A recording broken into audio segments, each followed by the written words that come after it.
Welcome, everybody. Hello. Good, happy Monday to you. Happy post Mother's Day. Happy post Chuta Gopi's birthday. It's a power packed weekend of celebrations.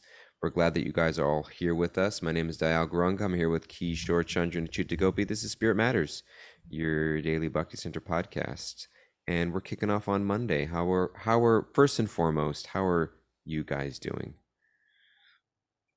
I'm good. It was such a nice weekend. I'm so thankful for all of you. Super Hmm. thankful. Thank you. You're welcome. We love you. We love you. I'm also good. Yesterday I rested and it was great. Yeah, rest up. We are planning to, we wanted to start reading, we want to start adding some reading to our podcast, whether it be something from Vedic literature, the Bhagavad Gita, etc. Or we decided that we would start with The Journey Within by Radhanath Swami, which is a power-packed book of storytelling, philosophy, insights, spiritual tidbits of wisdom, and we were going to open up the book and read from it and then let that sort of fuel conversation for us, so that in addition to just kind of hearing us ramble on about realizations in our lives, you also would get something sort of tangible from a text. And so we're reading The Journey Within, and the plan doesn't extend beyond that. Other So we have the book, and Kishore opened it up and he found a passage that he wanted to read from us. So we're going to let Kishore read for just a minute, and then we're going to let that, we're going to discuss that as our topic. Sound okay? I was circling, I was paging through different things and I found this nice passage that I feel like this is page 148. And I'm reading this. It's a very small passage and it says, have patience, comma, with wisdom. So it's kind of a double entendre, which I like. But we've been talking about boundaries and relationships and all this kind of stuff. So I thought it was a really nice thing to read because I think it spoke to that. So page 148, for those of you who have the book, if you don't have the book, you can listen. It's quite short and I'll read. It says, have patience with wisdom. And Radhanath Swami says, but what about seriously offensive behavior? Do we overlook it in the name of tolerance? Forgive it? What is a spiritually healthy response to such behaviors? As we know, some of this is invoking extreme laughter from Achyuta and Kishore. That's because for me and Achyuta, barreling over. It's like for me and Achyuta, our response Also, is it's like, cutting you out of my life forever. And it's like the very first foray into like the journey within. We're like, where should we go? What about seriously offensive? Offensive behavior. Cut them out of your life forever. They do not exist. BLOCK block.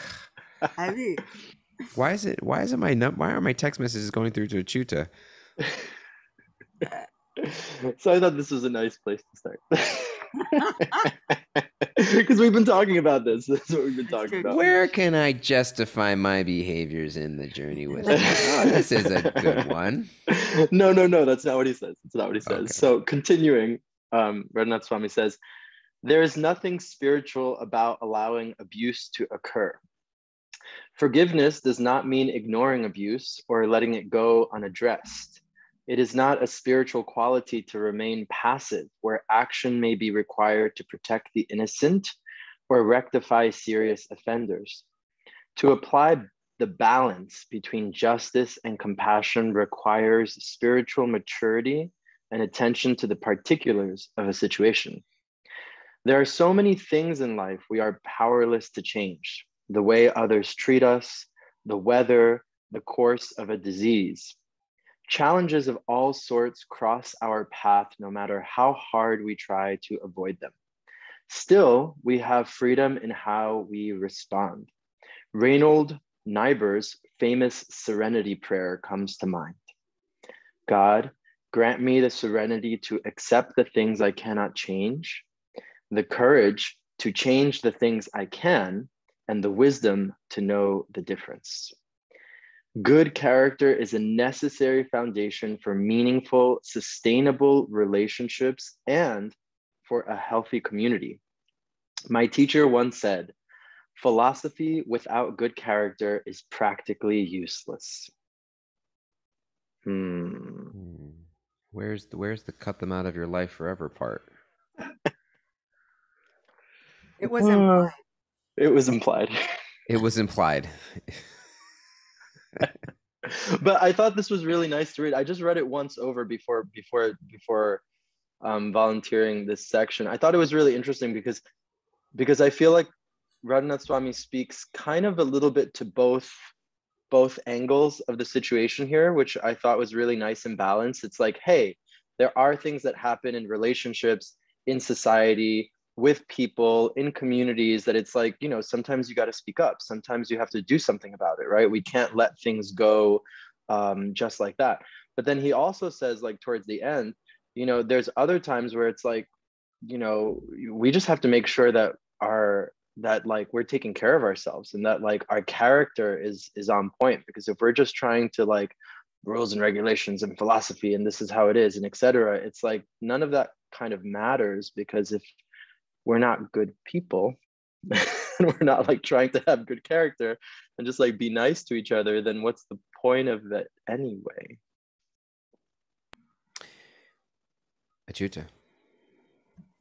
No. I was just kind of resonating with all that you said, and and I like that he says there's nothing like spiritual about allowing abuse to occur. Like there's no spiritual advancement to be had there, and I've heard that the opposite from so many people, new devotees, old devotees, everybody just kind of feeling like, well, this is me being humble.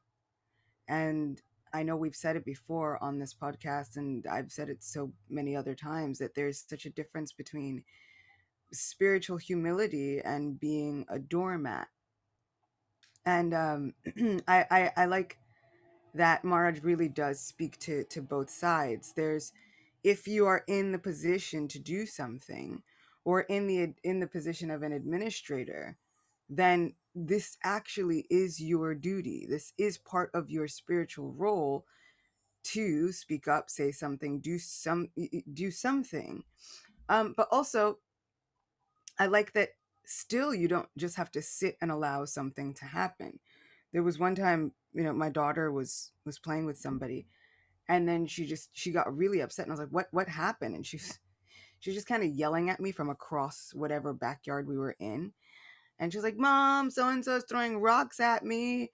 And I was like, okay. And so she kind of looked like, well, aren't you going to do something? And I said, well, you had the power to get out of the way. I was like, sweetie, let me tell you something. Somebody's throwing rocks at you, right? You don't actually have to throw rocks back. You can come tell me. But the first thing you should do is move out of the way. I was like, use your legs and move. Don't stand there and just let them throw the rocks at you. So I think sometimes it is imperative, so imperative, if you see that there's a person and they are continuously, you're not vibing with them, whether in service or whatever, sometimes the first thing you have to do is move out of the way, which doesn't actually require any offenses or upperods or any of the big words like that. Just move out of the way. And if they try to follow you, continuing such behavior, yes, we have a huge, huge issue. Of course, we had an issue in the beginning, but the first thing you can do is protect yourself. You don't have to stay in that situation. Move. It is imperative for your spiritual advancement, sometimes just to remove yourself. And I appreciate what stuck out for me in the passage, a little related to what you're saying, was he mentioned that to apply the balance between justice and compassion requires spiritual maturity and attention to the particulars of a situation. And I think so much we're looking for just like, what's the law? What's the code? What's the formula? Yeah, what's the rule? What's the rule that just needs to get applied here? And it's a lot more time consuming and messy to dive into the particulars of a person's situation, and also for ourselves. Like, we want to be able to I want to know what side to put things on. I want to know to judge good or bad. And it just takes a lot of, I just appreciate how I was saying, a lot of maturity to really know the complexities of a particular situation to understand what to do rather than so quickly judging something as good or bad. I mean, I think the news is so good at that, in the sense of like, we hear somebody did something and then we make a judgment, as opposed to understanding the complexities of an individual situation and what's going on, and hearing origin stories, et cetera, and all that stuff. And so I think when we look at spiritual life, even of like the do's and the don'ts, the goods and the bads, am I a bad devotee, am I a bad spiritualist, am I a bad yogi or a good yogi, and that kind of, this action makes me a bad person or this makes me a good person. And it's a lot more nuanced than that. And I think that it applies to ourselves as well, in terms of giving compassion to ourselves when we look at the nuances of our situation and how we compare ourselves to other people. And so I think that it's a great, for me, it's something to take away of, before lunging into a judgment, giving myself to understand, or even of like, is this okay? Is it okay if I do this or that? Or is this good or is this bad? A lot of it depends on the circumstances of a situation. Yes, I agree. And also, I really like how Maraj points out here that it's the circumstances of the situation, and just building off of the point that you're making, Dayal, that it really kind of, the ball sits in our court to how we respond to the situation, right? So Maraj says then that there's so many things that we are powerless to change, but we have the power in how we respond to things. And that's like, because I read this and I was like, a lot of it is like being placed on, the onus is on how we choose to show up in the situation, respond to the situation. He speaks a lot about character and spiritual maturity. And so a lot of it is speaking to like, how am I showing up in this situation, in my everyday life, in conflict, in relationship, with people, with community? Like, how am I showing up? Am I at that mature level or am I not, And just like being transparent with myself and knowing like I can show up for this, or maybe I can't, maybe I need to take a step back, maybe I need to figure some stuff out before I'm able to show up completely for this thing. And I think it's not necessarily like, I really like the point that you made, Dayal, about like not necessarily like good or bad or this or etc., but just knowing that that charge is on us, almost, in a sense. It's kind of like a good pressure, in my opinion, to be like, to feel like, oh, I have responsibility for how I show up in situations. It's not about like, well, they did this and they did this and they looked at me like that and they but like, basically coming back to Achuta's point, it's like, if it's a situation, what you have legs, you have legs, like, get out of the way and do something about it. So like, that's the first thing. Okay, maybe they are throwing rocks at me, like straight up straight up rocks. I'm going to move out of the way, but maybe it's a little less, maybe it's a little less like, what's the word I'm looking for? Not external, but like a little less apparent. Maybe it's Yeah. more subtle. Yeah. Maybe it's more subtle. And it's like, Maybe they're okay, throwing how am I? shade at you. Yes. Maybe they're throwing shade at me instead of rocks. Exactly. And it's like, okay, I can move out of the way. And also like, I think that's really where it's like, where am I in this situation? Like really knowing yourself, we talked about that, I think last week or the week before, but like really knowing myself, like, can I be here for this situation? Can I show up? Or maybe I can't, maybe I do need to get out of the way. Maybe they are throwing metaphorical rocks at me. I feel like, that also speaks to how many times we become spiritualists and then discount our own intuitions. It's like we've decided that it doesn't exist anymore. We're not going to listen to it. That's nothing. It's not real. And if we learn anything from Bhakti, it's that Bhagavad Gita, that's like 101. Krishna says, I'm seated within everyone's heart. And literally from me comes remembrance, knowledge, and forgetfulness. Literally, he's communicating with all of us. So if we put any stock in our intuition, it should be that, okay, what is my Paramatma telling me in this moment? Don't discount when you know and when you feel that somebody's throwing shade. And I've heard this so many times, and then the people are like, but they've been in this movement for like 40 years. They're a senior devotee. What do I do then? And I'm like, well, were you comfortable with the conversation? They're like, no, not at all. I'm like, then move. And you don't have to be disrespectful. You can respectfully say, I don't think I can have this conversation, and move. And I think that we do such a disservice to ourselves. That's I feel like that becomes part of our spiritual immaturity, to totally discount our intuitions and what we're actually feeling, what our body's telling us, and those things that are actually true for us in the moment. It is okay and totally valid to feel uncomfortable in a situation. And then it is very much okay and very valid to do something about that uncomfortability in the situation. And it doesn't have to be a big, huge confrontation. It really doesn't. It can be as simple as being honest and saying, I feel really uncomfortable with this. I don't think I can have this conversation. I don't think I can do this. And sometimes people will try to push their point forward. Oh, but you should, because I can't do this. Sorry, I can't. And then move. You have to protect, and I put it up as a joke once, but really I was like, you have to protect your Govinda given peace. Like, if God gave you some peace, it's really on us to really protect it. And that also helps foster our spiritual maturity. Yeah, and I think a lot of it, there's spiritual maturity, and I think a lot of it also coincides with the healthy sense of humility, because I think sometimes that maturity requires us to set a certain level of ego aside, because it requires us to acknowledge our limitations, and to do that in a not self-defacing way, but just recognizing, what we have to own for ourselves. Because I know first in my life, there can sometimes be a sense of ego identity that, like, I can take anything, nothing bothers me, I should be strong enough, I should be okay, I should rise above it, this shouldn't bother me, this isn't as big of an issue, I'm making a big deal out of nothing, et cetera, et cetera, et cetera, et cetera, et cetera.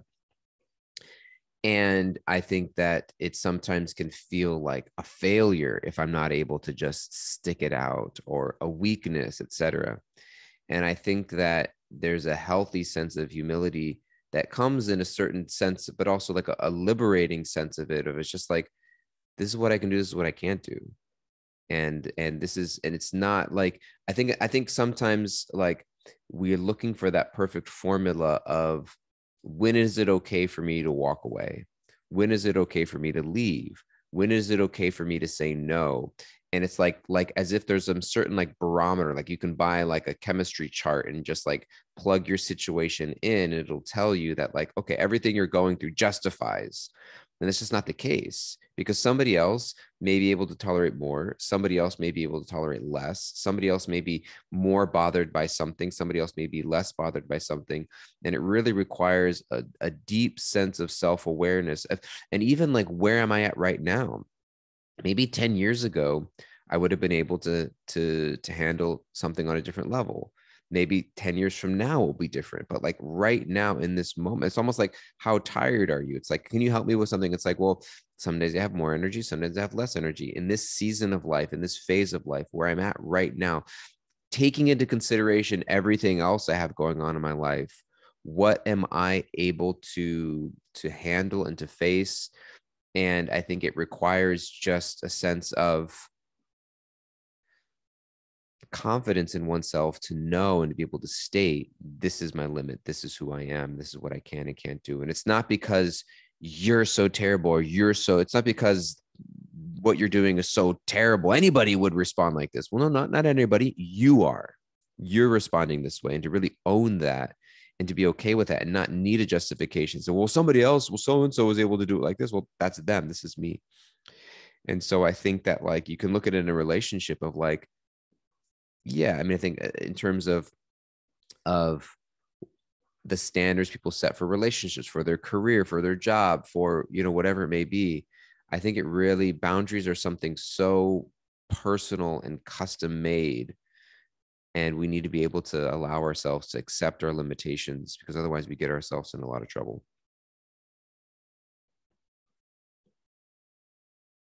I for one, I feel like for a large part of the first half of my life, there was nothing but me getting myself into those dangerous situations because I had no boundaries, and because I was always trying to be the good friend, the good kid, the good partner, the good, like, whatever is idea of the good person. And because I had such what I considered resilience or adaptability, which wasn't really, what would happen was, on the outside, I learned to look really stoic and there was nothing. And on the inside, I'm dying slowly.